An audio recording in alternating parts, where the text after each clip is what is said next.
में बहुत ज्यादा कंजप्शन होती है और इंडियन प्रोडक्ट्स ही इस्तेमाल होते हैं, तो उससे गवर्नमेंट को एक बहुत बड़ा टैक्स रिवेन्यू भी मिलता है और जिसको वो अपने डेवलपमेंट में भी खर्च कर सकती है। एक तो इंफ्रास्ट्रक्चर मिल जाता है गवर्नमेंट को, एक रिवेन्यू मिल जाता है, लोगों को रोजगार मिल जाता है। तो अगर देश की डेवलपमेंट की अगर तौर पर से बात की जाए तो एफडीआई एक बहुत ही जरूरी है इस वक्त देश के लिए। तो जी त्यागी जी हमारे से कुछ बात करना चाह रहे हैं। जी देखिए, एफडीआई का जैसे आपने जिक्र किया, आज देखिए हमारे देश में सबसे बड़ी समस्या है वो बेरोजगारी की है और बीजेपी का जो एक वादा भी था कि हम करोड़ों लोगों को रोजगार देंगे। रोजगार जब भी देंगे जब इंडस्ट्री होगी। आज इंडस्ट्री की हालत बहुत खराब है जो प्रेजेंट पोजीशन चल रही है। तो हमें दो चीजों का विशेष ध्यान रखना पड़ेगा कि रोजगार के अवसर पैदा हो। रोजगार के अवसर पैदा करने के लिए जो आज हमें इंपोर्ट कर रही है चीजें, जो हमारी छोटे छोटे घरेलू उद्योग थे वो लगभग पिछले 10 साल में खत्म हो गए। चाइना ने सब खत्म कर दिए।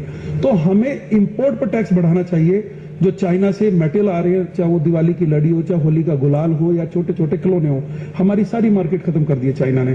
तो हमें इंपोर्ट पर टैक्स बढ़ाना चाहिए ताकि हमारे लघु उद्योग दोबारा से शुरू हो जाए। पहली बात।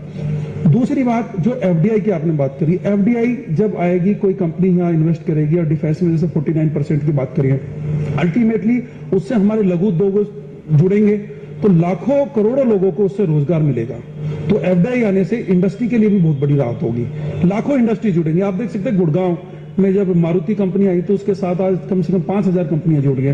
तो अगर कोई एफडीआई के थ्रू कोई बड़ी कंपनी हमारे यहाँ इन्वेस्ट करती है तो लाखों छोटी कंपनियां पैदा होती हैं उससे। कहीं ना कहीं एफडीआई को जो बढ़ावा दिया गया है उसको लेकर जो है लोगों का यही कहना है कि एक अच्छा संकेत है सरकार की तरफ से। कुछ युवा भी है, उनसे हम बात करने की कोशिश करेंगे कि खेल को लेकर भी जो है इस बार सरकार ने कुछ घोषणाएं की है कि जो ट्रेनिंग है खेल की हम बात करें तो आमतौर पर यह देखा जाता था कि ट्रेनिंग जो के लिए स्पोर्ट्स पर्सन को ना ही तो उनके पास पैसे होते थे, ना ही वो मूलभूत जो बेसिक जरूरतें हैं स्पोर्ट्स पर्सन की वो उनको नहीं मिल पा रही थी। तो ऐसे में जो घोषणा की है, क्या मानते हैं कि जो खेल है, जो खिलाड़ी है, उनके लिए बेहतर हो जाएगा? अभी तो घोषणा हुई है, इसका जब होगा करके दिखाएगी सरकार तभी पता लग पाएगा कुछ। जहां बार बार एक जो सवाल उठ रहा है लोगों का जो कहना है कि घोषणाएं, क्योंकि जाहिर सी बात है कि जब नेता वोट मांगने के लिए जाते हैं बहुत वादे करते हैं, ढेरों लुभावने वादे किए जाते हैं और जब सरकार भी आती है तो सरकार भी कोई भी सरकार हो वो हमेशा घोषणाएं करती है और फिर सवाल उठता है कि ये घोषणाएं करके चले गए, इंप्लीमेंटेशन की बात आएगी तो फिर वो कौन लोग करेंगे। तो यही एक बार बार सवाल आ रहा है ज्ञानचंद जी, वही एक बार फिर से हम आपसे दोबारा से दोहराएंगे कि किस तरह से ये होगा, क्योंकि घोषणाओं की बात की जा रही है, क्योंकि बार बार एक वही सवाल उठता है, चाहे खिलाड़ी हो, उद्योग से जुड़े लोग हो, महिलाएं हो या सभी लोग हैं, इनका कहना है कि घोषणाएं की, इंप्लीमेंटेशन की बात आएगी तब क्या रहेगा। मैं तो इतना कहूंगा इस बजट के बारे में, ये घोषणा नहीं, इस पर पूरा अमल होगा और सरकार करके दिखाएगी, जो घोषणाएं करी है उनको पूरा करके दिखाएगी। विजय जी, आपसे हम जानना चाहेंगे पहले ही प्रतिक्रिया कि जो आज बजट आया कितनी राहत के तौर पे इसे देखते हैं। साथ में यहाँ अगर हम बात करें एजुकेशन की, हम बात करें तो एजुकेशन सेक्टर को लेकर काफी प्राथमिकता दी गई है। प्राथमिक जो शिक्षा पर है उस पर जोर दिया गया है। सरकार का कहना है कि जो गरीबी है उसको वो पूरी तरह से हटा देगी। तो आपको क्या लगता है कि ये सही मायने में अच्छे दिन है या सिर्फ घोषणाओं भर का पिटा रहा है? देखो, मोदी जी ने एक नारा दिया था, अच्छे दिन आने वाले हैं। अच्छे दिन आ गए हैं, शुरुआत हो गई है।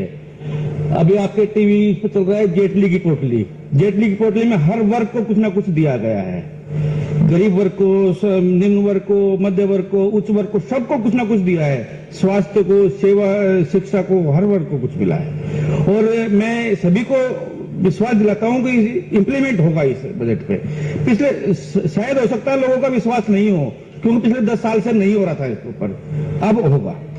तो पिछले जो 10 साल की भड़ास है वो कहीं ना कहीं दिख रही है। उनका ये भी कहना है कि इंप्लीमेंटेशन होगा और ये सरकार जरूर ऐसा कर दिखाएगी। अंजू जी, एक और जो खास बात यहाँ रही कि महिला बैंक के लिए 100 करोड़ की बात की गई है, बेटी बचाओ बेटी पढ़ाओ के लिए 100 करोड़ की बात की गई है। तो ये बड़ी अहम योजनाएं हैं जिन पर जोर दिया गया है महिलाओं को ध्यान में रखते हुए। जो महिला बैंक की बात है वो बहुत स्वागत की बात है। बेटी बचाओ बेटी पढ़ाओ ऐसी योजनाएं आती रही हैं, भविष्य में भी आती रहेंगी, लेकिन हकीकत के धरातल में ये योजनाएं बड़ी अजीब सी दिखाई देती हैं। आप लोगों के सभी के नॉलेज में मैं एक चीज लाना चाहती हूँ कि जो सीबीएसई के गाइडलाइंस हैं उनमें एक रूल है कि जो सिंगल डॉटर होती है, जो भी सीबीएसई बोर्ड से जिनका एफिलिएशन है, उसकी हर तरह की फीस माफ होती है। और एक एफिडेविट उसके पेरेंट्स से लिया जाता है कि भाई उनके सिंगल एफिडेविट इश्यूज नहीं करेंगे। एंड मेरे नॉलेज में कोई भी स्कूल ऐसा नहीं है जहां पर कि ये रूल इम्प्लीमेंट हो रहा हो। खुद की जहां मेरी बच्ची पढ़ती है वहां पर भी ये रूल इम्प्लीमेंटेड नहीं है, तो नियम बना देने भर से कुछ हो जाएगा ऐसे मुझे लगता नहीं है, क्योंकि पहले जो है आप उनको इम्प्लीमेंट करा लीजिए, उसके बाद में ही कुछ होता है। जैसे मैं एक एग्जांपल दे सकती हूँ कि जिनकी भाई सिंगल डॉटर है या जो एक ही लड़की को ऑप्ट करते हैं, ऐसा नहीं है कि भाई आपके 4 लड़के हैं और एक लड़की है तो आपकी एक ही लड़की है, उनके लिए कुछ स्पेशल योजनाएं होनी चाहिए। उन बच्चियों को आप एजुकेशन में छूट दीजिए, जो सीबीएसई वाला जो ये रूल है इस रूल को इम्प्लीमेंट कर दीजिए। फर्दर उनको जॉब में रिजर्वेशन की बात करिए, उनके पेरेंट्स को कुछ सुविधाएं मिलनी चाहिए ताकि भ्रूण हत्या पे कहीं ना कहीं रोक लगे। एक बहुत इंपॉर्टेंट चीज थी जो छूट गई थी, आपने नहीं पूछा लेकिन फिर भी मैं रखना चाहूंगी, एक मिनिमम वेज है ना, उसकी कहीं पे कोई बात नहीं हुई है आज भी। मतलब वो 4200 5000 एक बहुत बड़ा एक डिस्क्रिमिनेशन होता है लोगों के साथ में कि जो हमारे यहाँ जो हाईएस्ट सैलरी मिलती है और जो मिनिमम सैलरी मिलती है उसमें जमीन और 7वें आसमान का फर्क है। अदर एक बड़ा गंभीर सवाल आपने उठाया है कि जो मिनिमम वेज की है वो बात नहीं की गई है, क्योंकि जाहिर सी बात है ये बात हमेशा उठती गई है कि जो गरीब है वो गरीब ही होता जा रहा है और अमीर जो है वो अमीर ही होता जा रहा है। तो क्या ये सरकार भी उसी राह पर चल रही है, वही नीति अपना रही है कि जो गरीबों के लिए होना चाहिए? तो ज्ञानीराम जी यहाँ ये सवाल उठाया, आपसे ही ये सवाल का जवाब चाहेंगे कि मिनिमम वेज की यहाँ बात थी वो उस पर कोई बात नहीं की गई है। ऐसा है, जो गरीब और अमीर का अंतर है इसको भाजपा सरकार पूरा करने की कोशिश करेगी कि इसके अंदर कोई दूरी ना बने, गरीब को भी पूरी अपनी मेहनतें मिले और रोटी मिले उसे, अमीर तो है ही अमीर, उसको भी पूरा रोजगार मिले पूरा। कैसे करेगी जब मिनिमम वेज की बात ही एक बड़ा अहम सवाल यहाँ उठा कि मिनिमम वेज की बात ही नहीं की गई है। नहीं, वो आएगी, नहीं करी गई तो बजट में नहीं है तो उसको सरकार मन में लाएगी, रोजगार देगी, स्टेट गवर्नमेंट को अपने विश्वास में लेकर इसको चलाएंगे काम को। पंकज जी एक बार फिर से आपके पास आएंगे कि बात की है सरकार ने कि विकास दर जो है दोहरे अंक में लाने उनकी प्राथमिकता होगी, लेकिन जैसी सरकार आई थी डॉलर जो है मजबूत होने लगा था, ताकतवर होने लगा था, तो ऐसे में कैसे संभव होगा गरीबी दूर करना जो है प्राथमिकता होगी, तो ये कैसे संभव होगा?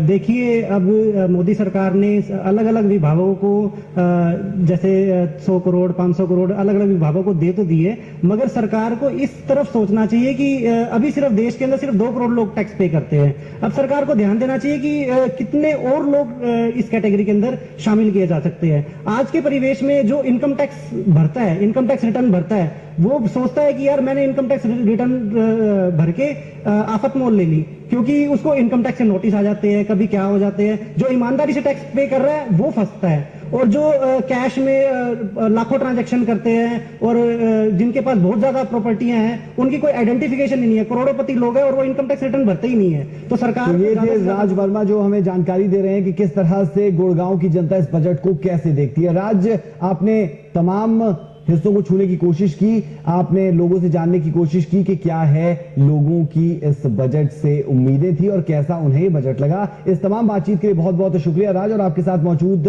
सब जो गेस्ट थे उनका भी हम शुक्रिया अदा करना चाहेंगे। तो कुल मिलाकर कहें कि अगर हरियाणा के लिहाज से इस बजट को देखें तो लोगों में नाराजगी कम से कम देखने को नहीं मिली। जब राज वर्मा हमारे संवाददाता बातचीत कर रहे थे लोगों से और अलग अलग पहलुओं पर बातचीत की गई, बिजनेसमैन यहां पर थे, उसके साथ साथ विशेषज्ञ भी यहां पर थे और हर पहलू को छूने की पूरी कोशिश की गई।